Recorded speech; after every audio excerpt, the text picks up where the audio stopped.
Fala pessoal, sejam bem-vindos, começando mais um vídeo com muitas informações importantes. Mas antes, eu peço para que você se inscreva no canal, deixe o seu like e compartilhe o vídeo com o máximo de pessoas. Giro na tela e notícias a seguir.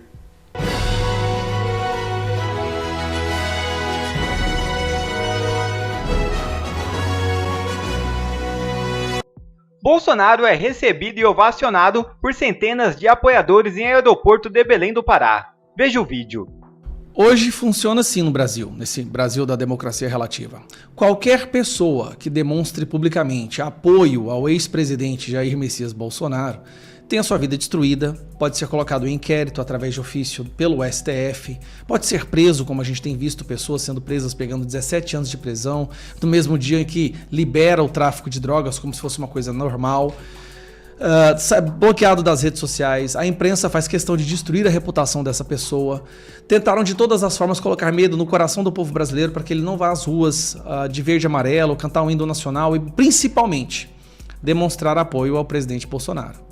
Tentaram e estão de certa forma até tendo êxito em criminalizar o apoio ao presidente Bolsonaro. Deixaram o presidente Bolsonaro inelegível, ameaçam prendê-lo a qualquer momento. Agora vão investigar todo mundo que contribuiu com a vaquinha do Pix, né, para a conta dele. E por aí vai. Os amigos dele estão sendo presos, o ajudante de ordens está preso, todo mundo que está próximo dele está sendo investigado, está sendo preso. Tentam criar todas as narrativas. Então, o mínimo de se esperar é que o povo brasileiro recuasse e ficasse com medo de demonstrar apoio a ele. Mas parece que não é isso que acontece. Agora vamos falar sobre hoje. Hoje ele foi para Belém do Pará. Ele foi para o Pará, um dos estados mais esquerdistas que tem, onde, de acordo com o resultado das urnas, o Lula ganhou disparadamente. Ele foi para Belém do Pará. E eu quero que você preste atenção à forma que ele foi recebido na capital do Pará. Isso aqui é o aeroporto, o povo esperando o presidente.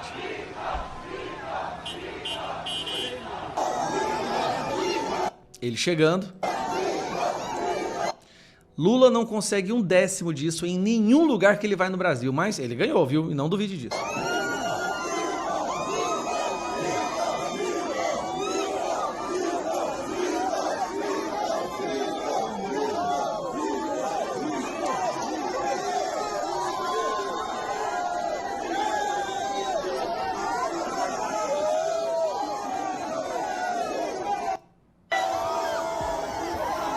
Como sempre, ele vai no meio do povo. O Lula nunca faz isso.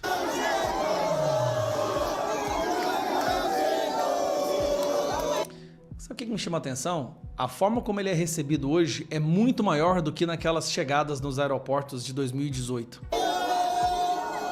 Olha lá em cima, gente. Olha o povo lá em cima pra ver ele. Esse cara é um filho de uma égua mesmo. Não tem cabimento, não. Não tem cabimento, não.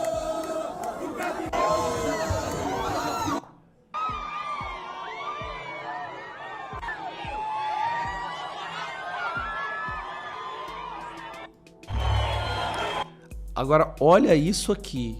Isso aqui não tem cabimento no negócio da gente. Pelo amor de Deus. O cara tá inelegível, ou seja, de acordo com a nossa justiça, ele nem sequer pode vir a ser o presidente mais. Ele não pode ser presidente, né? Mas o povo não larga de apoiar o cara.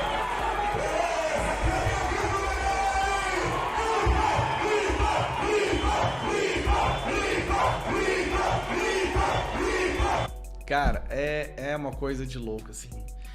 Eles não conseguem entender, por isso nunca vão conseguir explicar, mas é a figura política mais forte no mundo hoje. E eu falo política até de uma forma curiosa, porque ele nem tem os seus direitos políticos mais, mas mesmo assim, onde ele vai, gente? Ele foi no Pará. Lula ganhou no Pará, mas quando ele chega no aeroporto, parece que quem ganhou foi ele. A forma como ele é recebido, o carinho que o povo tem com ele, parece que ele é o eterno presidente e o Lula tá só ocupando espaço por um tempo. É impressionante. Eles tentam colocar medo no coração do povo, para o povo não fazer isso. É justamente isso aqui, ó. É isso aqui que eles têm medo. Essa demonstração pública de apoio, maciça, esse volume de pessoas nas ruas, é o que bota medo. Eles tentaram de tudo impedir que isso acontecesse, mas não adianta.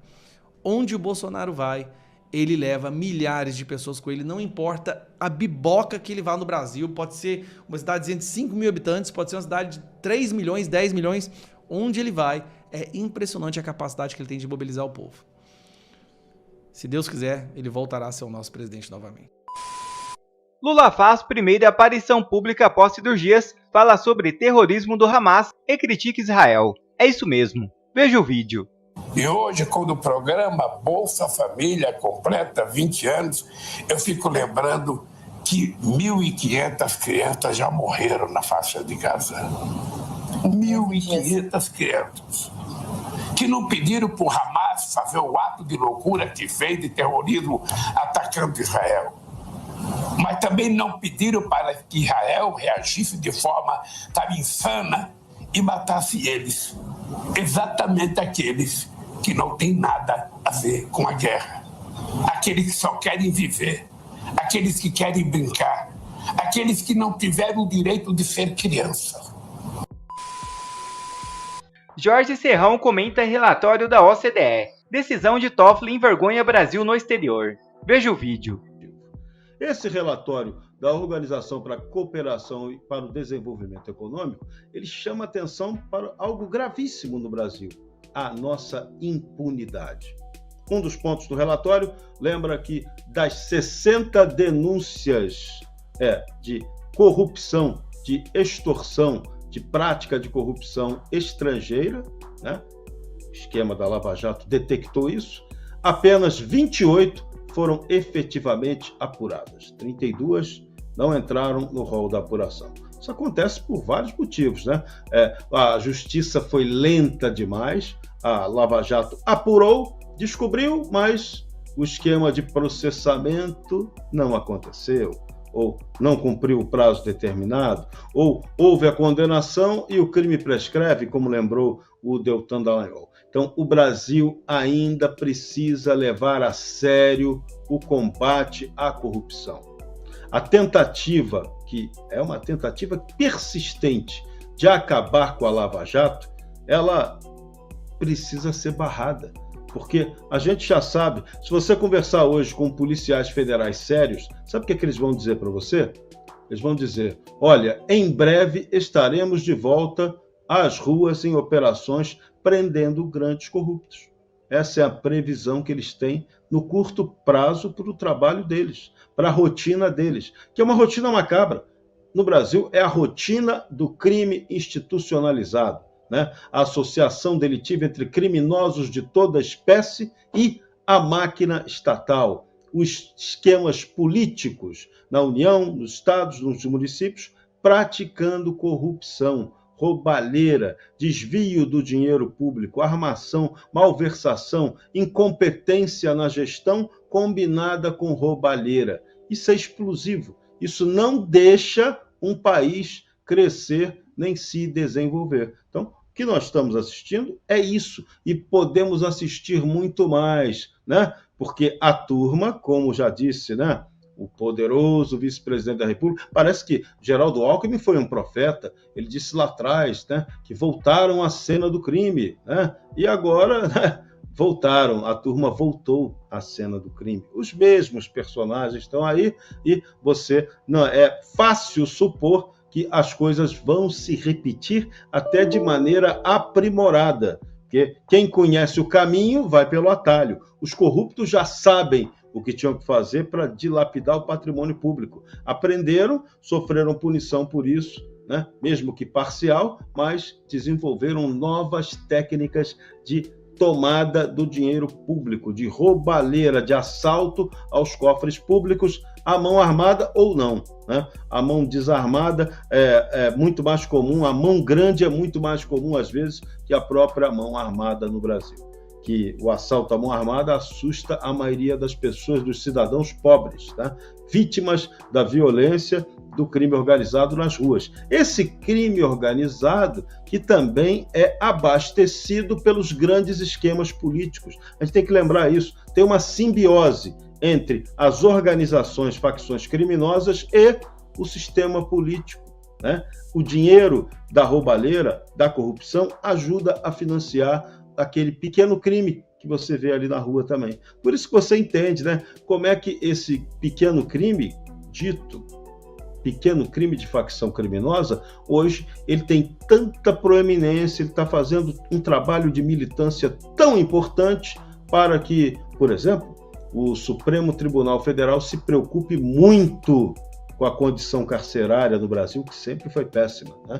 Agora tem toda uma campanha para que melhore as condições carcerárias. Ontem teve até encontro do ministro-presidente do Supremo Tribunal Federal, Luiz Roberto Barroso, com o ministro da Justiça, Flávio Dino, né? E o Flávio Dino se comprometeu a melhorar o sistema carcerário. Ele nunca diz como, né? Ele vai cumprir as promessas dele, mas ele diz que vai. E a turma, o pessoal das facções criminosas está muito interessado nisso, precisa melhorar a vida dos trabalhadores deles, né? Dos profissionais deles que estão agora encarcerados, mas que também são sustentados por eles, né? Eles investem em advogados para cuidar dessa turma. Tem gente lá dentro da cadeia comandando o crime aqui fora. Todo mundo sabe que isso acontece. O negócio ficou tão banalizado que você vai ver até na novela da televisão, você vai lá e assiste esse tipo de coisa. Então, está assustador. O Brasil tem que lutar seriamente contra a impunidade. Lula é oficialmente conhecido pelo mundo todo como antidemocrático, corrupto, antipatriota, um chavista anti-americano. Veja o vídeo. President Biden warmly hosted Lula da Silva at the White House and called him a close friend. Lula is an anti-American Chavista who embraces the Chinese Communist Party, Vladimir Putin, and the Iranian regime. I'll note that President Biden has not extended the same courtesy to Israeli Prime Minister Benjamin Netanyahu, and indeed the Biden White House has made clear that Israel's Prime Minister is not welcome in the Biden White House. Now, one of the very insidious ways that our adversaries and our enemies have infiltrated the region is through corruption.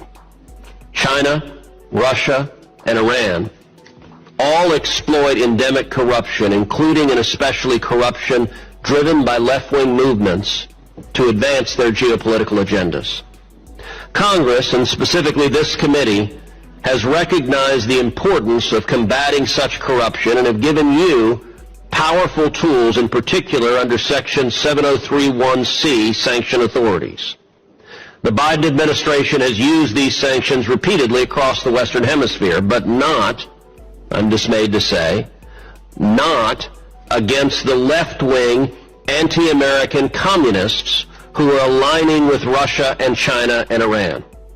Quite the opposite. Again, the Biden administration has looked the other way at malign behavior from such actors. Well, Brazil. Bolsonaro, a pro-American leader, was replaced, to the Biden administration's cheering, with an anti-American radical Lula. And there is corruption likewise in the Lula government. In February, Lula allowed 2 of Iran's most advanced warships to dock in the port of Rio de Janeiro. The United States opposed that act, at least formally. In fact, the United States sanctioned those ships with what are supposed to be powerful designations, and yet it happened. I believe the Lula government's corruption played a significant role in their decision to ignore the Biden administration and allow the docking. Do you agree with that assessment? And has the Biden administration enforced any sanctions? Já outra notícia na tela. A ABIN teria espionado ministros do STF, aponta investigação da PF. É isso mesmo. Ministros do Supremo Tribunal Federal teriam sido rastreados ilegalmente pela Agência Brasileira de Inteligência durante o governo Bolsonaro. A informação é do site G1 e da TV Globo, com base em investigadores ligados ao caso. De acordo com um dos investigadores, durante meses, a espionagem eletrônica rastreou centenas de celulares de quem frequentava o STF. Além dos servidores do STF, teriam sido monitorados advogados, policiais, jornalistas e os próprios ministros da Suprema Corte. A investigação da PF identificou 33 mil acessos da localização telefônica dos mais diversos alvos. Até o momento, a PF conseguiu levantar apenas cerca de 1.800 dos 33 mil supostos acessos ilegais. A lista inclui um homônimo do ministro do STF, Alexandre de Moraes. De acordo com os investigadores da PF, isso reforça a desconfiança de que o ministro tenha sido alvo do esquema ilegal. Nesta sexta-feira, a Polícia Federal deflagrou uma operação para investigar se a ABIN rastreou celulares de forma ilegal no governo Bolsonaro. Ao todo, a PF cumpriu 25 mandatos de busca e apreensão e 2 de prisão preventiva em 4 estados: São Paulo, Santa Catarina, Paraná, Goiás e no DF. Outra notícia já na tela. Terceira investigação sobre ataque a Bolsonaro aponta ligação entre Adélio Bispo e PCC. A terceira e aparentemente última investigação da Polícia Federal sobre o ataque a Jair Bolsonaro durante sua campanha presidencial em 2018 está próxima de ser concluída, porém temporariamente pausada devido à descoberta de novos elementos durante a análise dos celulares apreendidos. Segundo informações da coluna do Rodrigo Rangel, publicada no site Metrópolis, fonte com conhecimento no caso, afirmam que essas descobertas não têm potencial para alterar o curso da investigação. Os novos elementos que surgiram, atrasando o relatório final, foram encontrados nos registros de telefone de um dos advogados de Adélio Bispo, que teria vínculos com o primeiro comando da capital. No entanto, esses elementos estariam relacionados a essas conexões do advogado com criminosos, mas não teriam uma ligação direta com o ataque a Bolsonaro. O novo inquérito, assim como os anteriores, deve concluir que Adélio Bispo agiu sozinho e que o atentado não teve mandantes ou patrocinadores. Esta é a terceira vez que a Polícia Federal investiga o caso, sendo a última reaberta em 2021, após o acesso aos telefones de Adélio ser liberado pela Justiça. Durante o governo de Jair Bolsonaro, houve pressões para que a PF investigasse as supostas ligações da facção criminosa com a tentativa de assassinato. Carlos Bolsonaro, filho do ex-presidente Jair Bolsonaro, relembrou um vídeo nas suas redes sociais de Zé Dirceu do PT, afirmando que a facada foi um erro nosso. A adesão ao bolsonarismo, certo, foi para nos tirar do poder, porque nós íamos ganhar a eleição de 18. Se a Dilma governasse até o final do governo dela, e o Lula sendo candidato em 18, nós venceríamos a eleição. Aliás, ele venceria em 18 com tudo que aconteceu, ou em liberdade elegeria o Haddad. Pode. Quer dizer, não há como fazer contra. Né? Na história você não pode. Mas a possibilidade era grande. Podia acontecer qualquer fato, como acontece às vezes, né, que impedisse isso, né? Ou erros nossos, como foi a facada Bolsonaro, como foi a decisão do Fachin, né? As coisas imprevisíveis na política. Bom, quer receber mais conteúdos como esse? Então inscreva-se agora mesmo no canal, deixe o seu like e compartilhe o vídeo com o máximo de pessoas. Assim você vai estar me ajudando demais. Fico por aqui, um forte abraço e que Deus abençoe a todos. Brasil acima de tudo e Deus acima de todos.